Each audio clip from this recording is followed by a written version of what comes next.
ኣብ ህይወት ብኸመይ ስምዒታዊ ሓርነት ትጎናጸፍን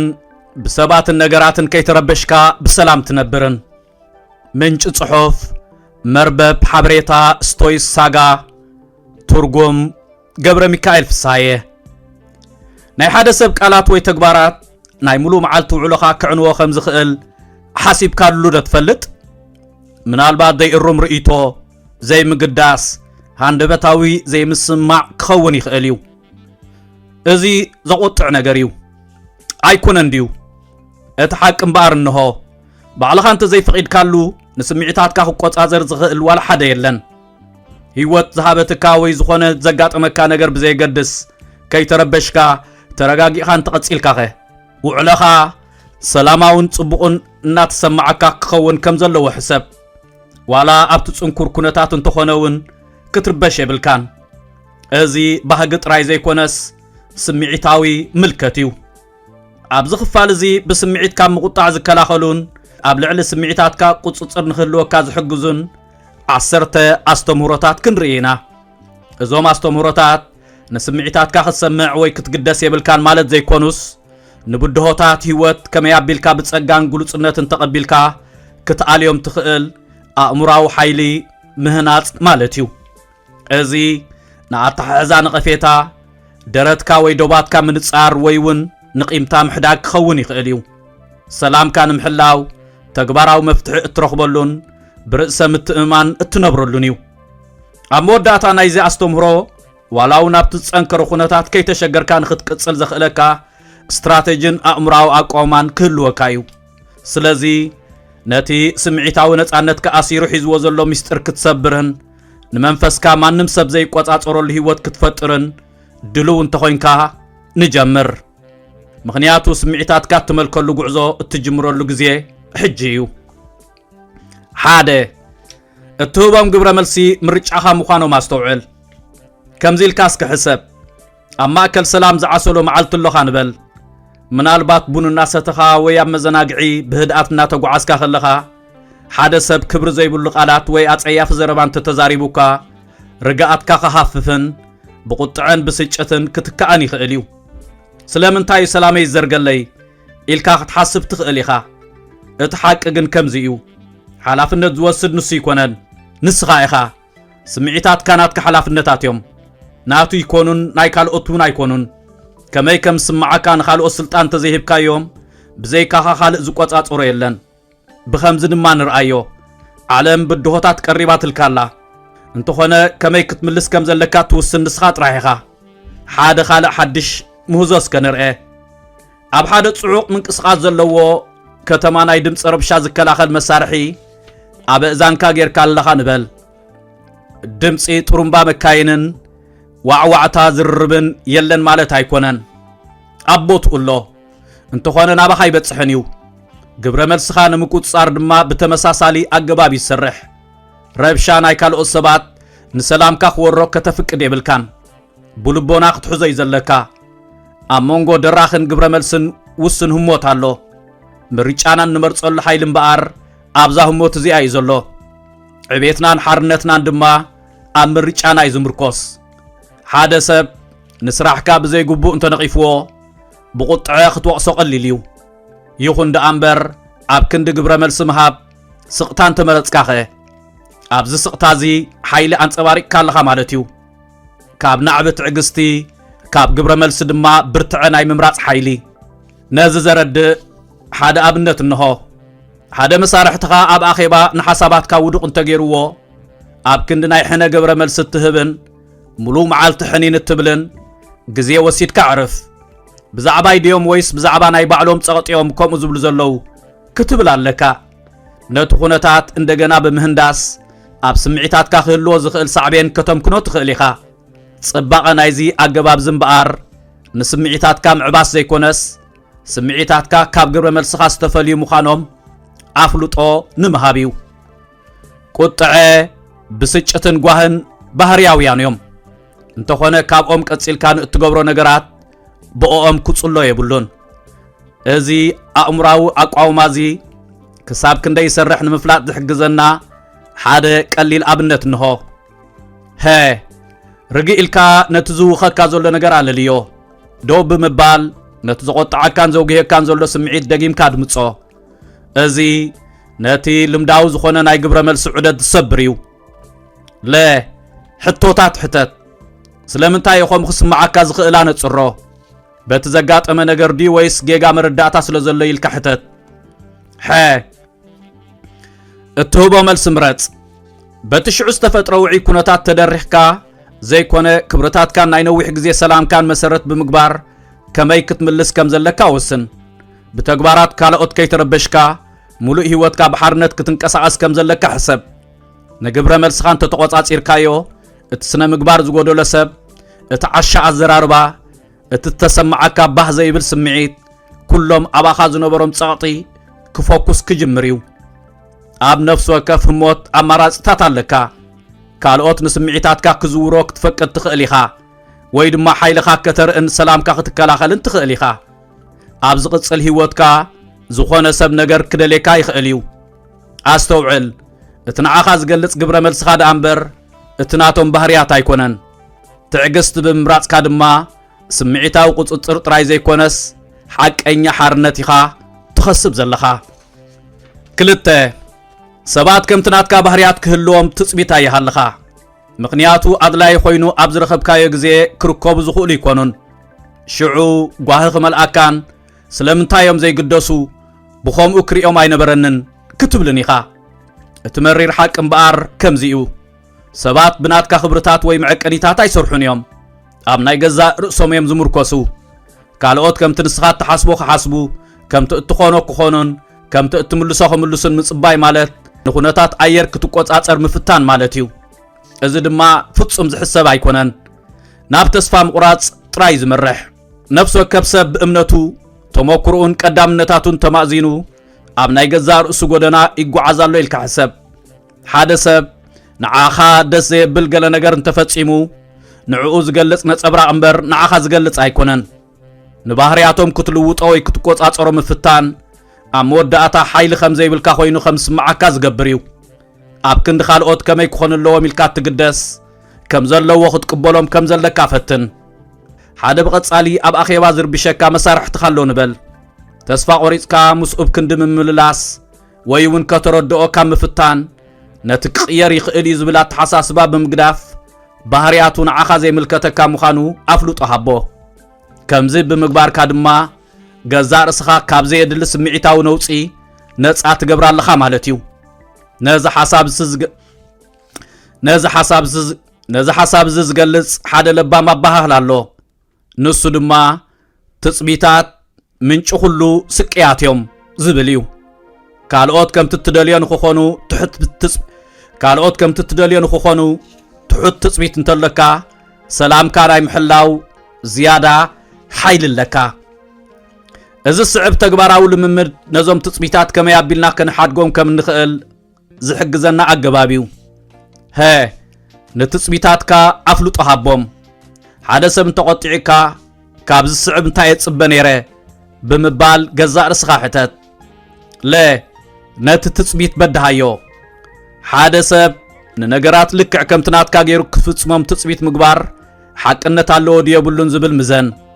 ኣንፈት ኣድቦኻ ቀይር ኣብ ክንዲ ነቲ ባህርያቶም ክትቆጻጸር ትጽዕር ብኸመይ ብትሕትና ትምልሰሉን ሰላምካ ትዕቅብን ሕሰብ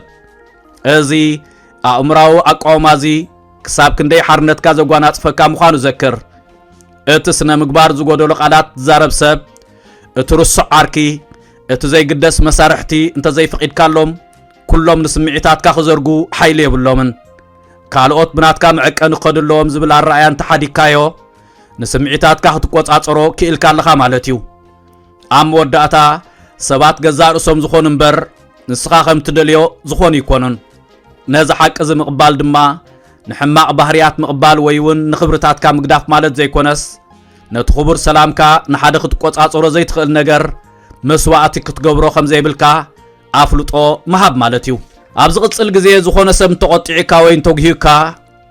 እዚ ዝገብሮ ዘሎ ካብ ባህርያቱ ብምብጋስ ደኣ እምበር ናተይ ጉድለት ኣይኮነን ድላይ ይኹን ምኽንያቱ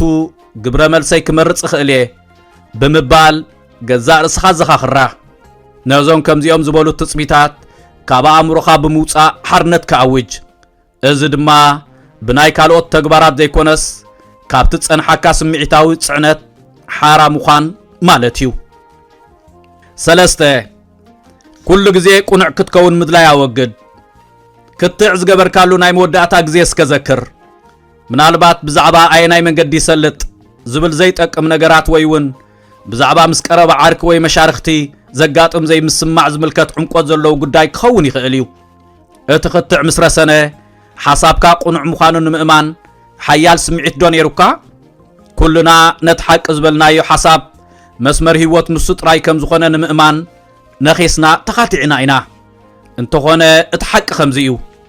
እቲ ኩሉ ግዜ ቁኑዕ ዝብል ድሌት ኣድካምን ኣድላይነትን ዘይብሉን እዩ። ኣብ ነፍሲ ወከፍ ክትዕ ስዒርካ ክትወፅእ ወይ እውን ኣረኣያኻ ከተረጋግፅ ምድላይ ኩሉ ግዜ ካብ ስግኣት ዝብገስ እዩ። እዚ ድማ እንተተጋጊና ከም ንዋጋናን መንነትናን ዘስግእ ተገይሩ ስለ ዝውሰድ እዩ። እንተኾነ ነቲ ድሌት ብምሉእ እንተሓደግና የኸ ንዘይ ምስማዕ ኣብ ክንዲ ብናይ ምክልኻል መንፈስ ብናይ ምርዳእ መንፈስ እንተገበርና የኸ እዚ ስዕብ ኣብ ኣእምሮና ክንሕዞ ዘለና ሓደ ሓያል ሓሳብ እዩ። ቁኑዕ ክትከውን ዲኻ ትደሊ ወይስ ሰላም ክህልወካ ኢኻ ትደሊ? ኩሉ ግዜ ቁኑዓት ምዃንና ንምእማን ንገብሮ ክትዕ ወይ ወጥሪ ዝፈጥር ዝምድናታት ዝጎድእን ንብስጭትና ነዳዲ ዝውስኽን እዩ። ብኻልእ መዳይ ሓቂ ከም ዘለካ ንምእማን ትገብሮ ድርቅና እንተፍኪስካዮ ሰላምካ ንኽትዕቅብ ይሕግዘካን ንግጭት ብምርዳእ ክትፈትሖ የኽእለካን። ሓደ ሰብ ብዝኾነ ጉዳይ ከሲሱካ ኣሎ ንበል ውሽጥኻ ዝነግረካ ገዛእ ርእስኻ ክትከላኸል ጉዳይካ ከተእምንን ብኣንጻሩ እቲ ጉድለታት ናቱ ምዃኑ ከተነፅርን ከም ዘለካ እዩ። ይኹን ደኣ እምበር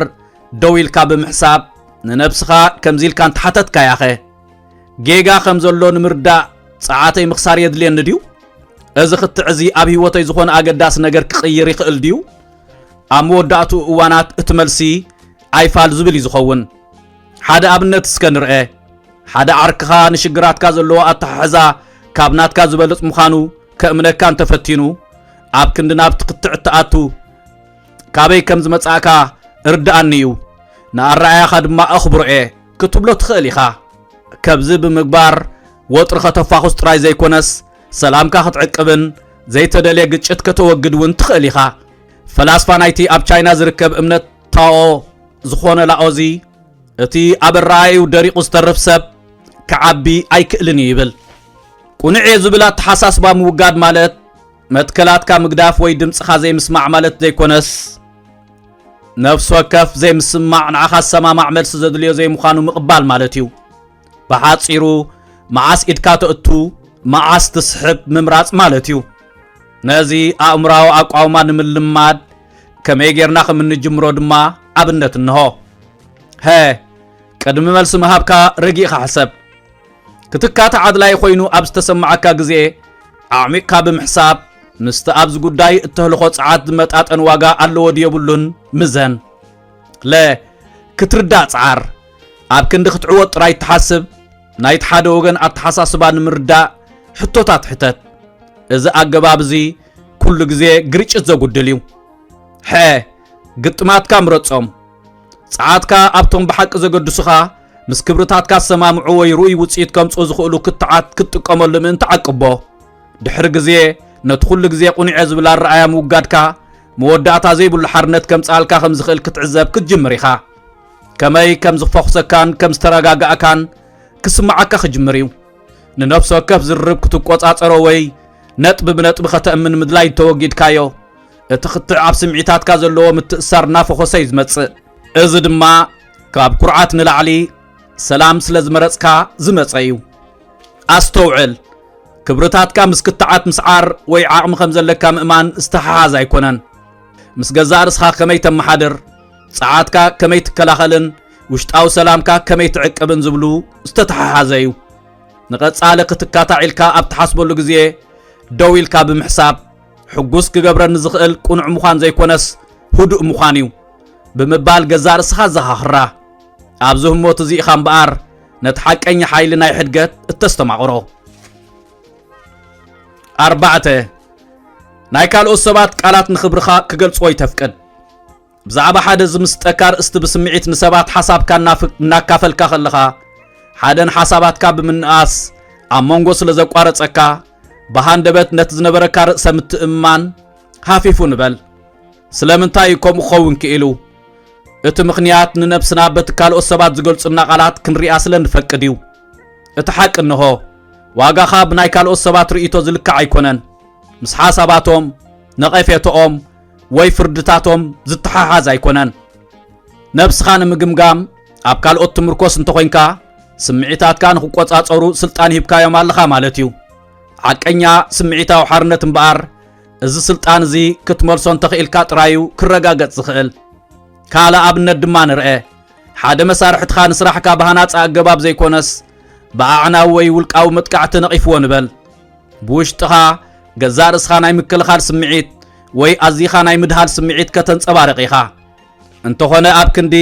ቅጽበታዊ ግብረ መልሲ እትህብ ተረጋጊእኻ ብምሕሳብ ቃላቱ ንኣረኣዩ ደኣ እምበር ንኽብርታተይ ኣይንጸባርቕን እዩ ብምባል ንነብስኻ እንተዘኻኺርካ ያኸ ክብርታትካ ካብቲ ናቱ ርእይቶ ፈሊኻ ብምርኣይ ሰላምካ ክትከላኸልን ኣድህቦኻ ክትዕቅብን ኣሎካ ማለት እዩ ማርቆስ ኣውሬልዮስ ነዚ ልቦናዊ ኣባህላ ብልክዕ ገሊጽዎ እዩ ኩልና ካብ ዝኾነ ሰብ ንላዕሊ ገዛ ርእስና እነፍቅር ሰባት ኢና እንተኾነ ካብ ናይ ገዛ ርእስና ሓሳባት ንላዕሊ ድማ ብዛዕባ ናይ ሰባት ርእይቶ እንግደስ ምዃንና ክሓስቦ ከለኹ ካብ ምግራም ኣቋሪፀ ኣይፈልጥን ይብል እዚ መልሲ ዕንጋለ ዘይምቕባል ወይ እውን ንሓሳባት ካልኦት ሙሉእ ብምሉእ ውዱቕ ምግባር ማለት ዘይኮነስ ነቲ ቀንዲ ዘገድሰና ነገራት ፈሊኻ ንምውፃእ ዝሕግዝ ኣገባብ እዩ ሃናፅ ነቐፌታ ንዕቤት ዝሕግዝ እዩ ኣድላይነት ዘይብሉ ኣሉታዊ ሓሳባት ግን ኣብ ኣእምሮኻ ቦታ ክሕዝ ዝግብኦ ኣይኮነን ንኽብርኻ ብናይ ካልኦት ሰባት ቃላት ክትገልጾ እተፍቅድ እንተኾይንካ ከመይ ጌርካ ከተወግዶ ከም ትኽእል ኣብነት እንሆ ቅድሚ ግብረ መልሲ ምሃብካ ረጊእኻ ሕሰብ ሓደ ሰብ ዝሕምም ቃላት ተተዛሪቡካ ግዜ ውሰድ ኣዕሚቑካ ዝተንፍስ እዚ ደውታ እዚ ኣብ ክንዲ ድርኺታዊ መልሲ እትህብ ግብረ መልስኻ ንኽትመርጽ ዕድል ክበካ እዩ ሓቅን ርእይቶን ፈላሊኻ ረኣዮ ንነብስኻ እዚ ዝብሎ ዘሎ ሓቂ ዲ ወይስ ኣረኣዩ እዩ ብምባል ሕተት ኣብቲ ንዕቤት ክሕግዘካ ዝኽእል ኣድህብ ነቲ ዘይጠቅም ድማ ረስዓዮ ንኽብርታትካ ዋጋ ሃቦ ክብርታትካ ምስ ናይ ካልኦት ሰባት ፍቓድ ዝተኣሳሰር ከም ዘይኮነ ኣስተውዕል ክብርኻ ውሽጣዊ እዩ ካብ ግዳማውያን ወሃብቲ ዋጋ ነፃ እዩ እቲ ፍሉጥ ናይ ታኦ ፈላስፋ ላኦዚ ካልእ ተወሳኺ ልቦና ኣለዎ ንሱ ድማ ብዛዕባ ካልኦት ሰባት ዝሓስብዎ እንተተገዲስካ ኩሉ ግዜ ናቶም እሱር ኢኻ ዝብል እዩ ብዛዕባ ገዛ ርእስኻ ካልኦት ሰባት ፍቓድ ክህቡኻ ዝነበረካ ድሌት ምውጋድ ማለት ብዛዕባ ካልኦት ሰባት ምግዳስ ኣቋሪፅካ ኣለኻ ማለት ዘይኮነስ ብዛዕባ ንዕቤት ዘይሕጉዝኻ ርእይቶታት ምግዳስ ኣቋሪፅካ ኣለኻ ማለት እዩ ከምዚ ብምግባርካ ድማ ገዛ ርእስኻ ካብ ዘይተደልየ ስምዒታዊ ጾር ኣገላጊልካ ያለኻ ማለት እዩ ኣብ ዝቕጽል ግዜ ዝኾነ ሰብ ንርእሰ ምትእማንካ እንተበዲህዎ መጀመርያ ተረጋጋእ ብምቕጻል ንገዛ ርእስኻ እዚ ኣባህላ እዚ ንኽገልጸኒ ይፈቕደሉ ኣለኹ ማለት ድዩ ወይስ ነቲ ብዛዕባ ነብሰይ ሓቂ ምዃኑ ዝፈልጦ ክመርጽ ይኽእል እየ ኢልካ ሕተት ኣብዚ ህሞት እዚ ስልጣንካ ክትመልስን ንገዛ ርእስኻ ድማ ኣነ እንተዘይፈቒደሉ ናይ ማንም ሰብ ቃላት ንኽብርታተይ ከጉድሎ ይክእልኒ ብምባል ከተዘኻኽራን ኢኻ ሓቀኛ ሓይሊ ነቐፌታ ብምውጋድ ዘይኮነስ ነቐፌታ ብዘየገድስ ክብርታትካ ኣብ ምፍላጥ ዝምርኮስ እዩ ናይ ካልኦት ሰባት ቃላት ክገልጸካ ምፍቃድ እንተወጊድካ ንሓቅነት ርእሰ ተኣማንነትን ሰላምን ቦታ ትህብን ኣለኻ ማለት እዩ እዚ ድማ ማንም ሰብ ካባኻ ክወስዶ ዘይክእል ህይወት እዩ 5 ዶብካ ወይ ድረትካ ብምንጻር ፀዓትካ ሓሉ ኣብ መንጎ ጽዑቕ ስራሕ ከለኻ ዓርክኻ ደው ኢሉ ምናልባት ባዕሉ ክዓሞ ዝኽእል ክነሱ ሓገዝ ሓቲቱካ ወይ እውን መሳርሕትኻ ኣብ መወዳእታ ሰዓት ስራሕ ሂቡካ እስኻ ድማ ምስ ሓሳባቶም ተሰማሚዕካ ኣለኻ ንበል እቲ ግዴታ ዘሰከመካ ሓላፍነት ክስምዓካ ይኽእል እዩ እንተኾነ ንመደባትካ ክዕንዎ ምዃኑ ስለትፈልጥ ድማ ብስጭት ክስምዓካ እዩ ስለምንታይ እዩ ኣይከውንን እዩ ንምባል ዝኸብደካ እቲ ሓቂ ከምዚ እዩ ሰላምካ ንምክልኻል ዶብካ ምንጻር ከድልየካ እዩ ዶብ ድማ ስስዕ ኣይኮነን ኣገዳሲ እዩ ብዘይብኡ ካልኦት ንግዜኻ ጸዓትካን ስምዒታዊ ኩነታትካን ከመሓድርዎ ምፍቃድ ማለት እዩ ንኹሉ ሕራይ ምባል ማለት እምበኣር ንገዛእ ርስኻ ኣይፋል ምባል ማለት ንኹሉ ሕራይ ምባል ማለት እምበኣር ንገዛእ ርስኻ ኣይፋል ምባል ማለት እዩ ኣብ ከምዚ ኩነታት ሓደ ሓያል መዘኻኸሪ ናብ ኣእምሮኻ ክመጻካ ጽቡቕ እዩ ካብ ባዶ ብርጭቆ ማይ ክፈስስ ኣይክእልን እዩ ጸዓትካ ብዘይ ገደብ ኩሉ ግዜ እትህብ ተኾይንካ ኣብ መወዳእታ ንነብስኻ ብድኻምን ምረትን ዝተኻእለትን ካብ ድሌታታ ዝተባተኸትን ኮይና ክትረኽባ ኢኻ ዶብ እምበኣር ስምዒታዊ ሓርነትካ እተውሕሰሉን ጥዑይ ዝምድና ትዕቅበሉን መሳርሒ እዩ ብኸምዚ ድማ ሕሰብ ሓደ ሰብ ንዶባትካ እንተሓሊፍዎ እቲ ጌጋ ናቱ ዘይኮነስ ናትካ እዩ ምኽንያቱ ብግልፂ ስለዘይቐመጥካዮምን ስለዘይሓለኻዮምን እዩ ሰባት እንታይ ከም እትደሊ እንተዘይነጊርካዮም ኣብ ልብኻ ዘሎ ክፈልጡ ኣይክእሉን እዮም ኩሉ ግዜ ድማ ብዘይምርዳእ ንቕድሚት ይደፍኡ ዶባትካ ምንጻር እምበኣር ሓደ ካብ ርእሰ ክብሪ እዩ ካልኦት ንኸኽብሩኻ ድማ ትምህርቲ ዝህብ እዩ ሓደ ኣብነት እንሆ ንነብስኻ ዋላ እውን ብለይቲ ከይተረፈ ሰባት ምኽሪ ደልዮም ከም ዝመፁኻ ጌርካ ሕሰባ ክትሕግዞም ትደሊ ኢኻ እንተኾነ ግን ጸዓትካ ትጽንቅቕ ኣለኻ ብስቕታ ካብ ትኹሪ ድማ ብዛዕባኹም ግደስ እየ እንተኾነ ምሸት ቁሩብ ክዕርፍ ደሊ እየ ስለዚ ጽባሕ ዶ ንራኸብ ክትብሎም ትኽእል ኢኻ እዚ ኣባሃላ እዚ ንጹርን ኣኽብሮት ዘለዎን እዩ ነቲ ዝምድና ከይሃሰየ ድማ ሰላምካ ከም ተውሕስ ዝገብር እዩ ኤፒክቴተስ ሓርነት ማለት ከም ንደልዮ ክንነብር ምኽኣል ማለት እዩ ብምባል የዘኻኽረና ብሓርነት ምንባር ማለት ድማ ናይ ካልኦት ድሌት ምንጻግ ማለት ኣይኮነን እንታይ ደኣ ጸዓትካ ብዝበለጸ ኣበይ ከተውዕሎ ከም ዘለካ ምውሳን ማለት እዩ ዶባት ድማ ቀዳምነታትካ ንኽትመርጽ ዝሕግዙን ካብ ዓቕምኻ ንላዕሊ ክትህብ ከም ዘይብልካ ዘረጋግጹን መሳርሒ እዮም ዶባትና ከመይ ጌርና ብኣድማዕነት ክንሰርዕ ንኽእል ኣብነት እንሆ ግሉጽን ሓቀኛን ኩን ዘለካ ሕፅረታት ብትሕትናን ብቐጥታን ግለጸሎም ሰባት ንደረትና እንተረዲእናዮም የኽብርዎ እዮም ኣነ ዝብሉ ሓረጋት ተጠቐም ንኻልኦት ኣብ ክንዲ ምኽሳስ ኣብ ድሌታትካ ኣተኩር ንኣብነት ኣብ ክንዲ ኩሉ ግዜ ኢኹም ትርብሽን እትብል ድሕሪ ስራሕ ዝተወሰነ ጸጥታ ዘለዎ ግዜ የድልየኒ እዩ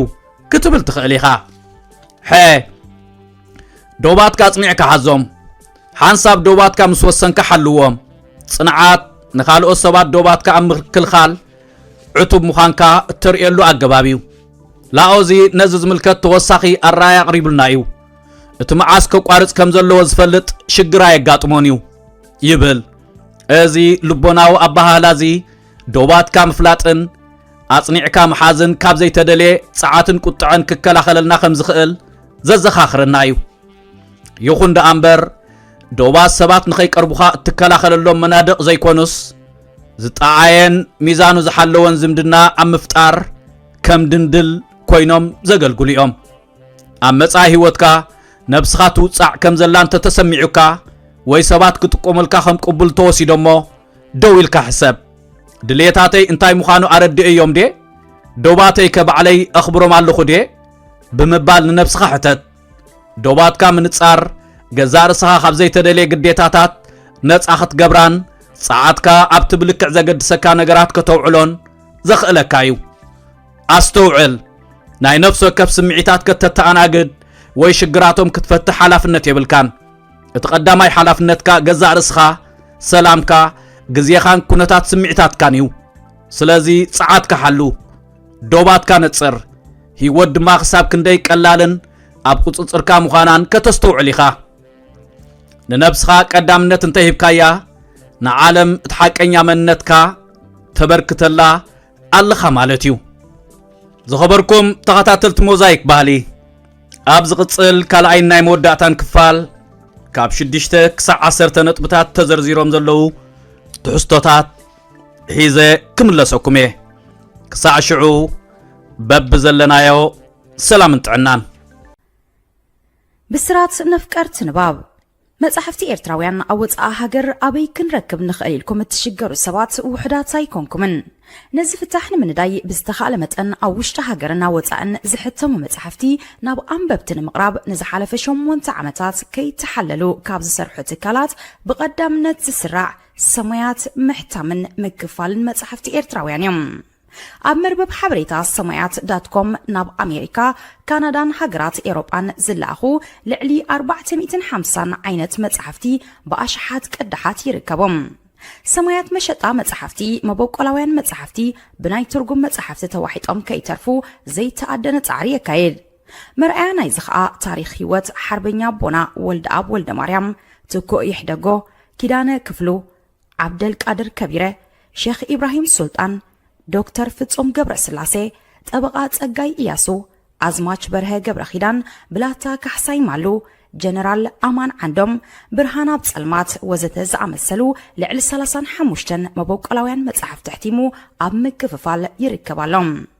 ሰማያት መሸጣ መጻሕፍቲ ዝርግሐ መጻሕፍትን ምድንፋዕ ንቕሓት ኤርትራውያን ክብ ንምባልን ንኤርትራውያን ጸሓፍትን ደረስትን ንምትብባዕን ኣብ መላእ ዓለም ምስ ዝርከቡ ኣብ ምሻጥን ምክፍፋልን መጻሕፍቲ ኤርትራውያን ዝነጥፉ ውልቀ ሰባትን ትካላትን ተረዳዲኡ እናሰርሐ ንዕብየት ስነ ጽሑፍ ሃገርና መሪሕ ተራ ምጽዋት ይርከብ ናይ ቅድምን ሓድሽ መጻሕፍትን ምርካብ ምርጫኹም ኣብ ሕብራት መንግስታት ኣሜሪካ ንዝመደበሩ ሰማያት መሸጣ መጻሕፍቲ ይኹን ምርጫኹም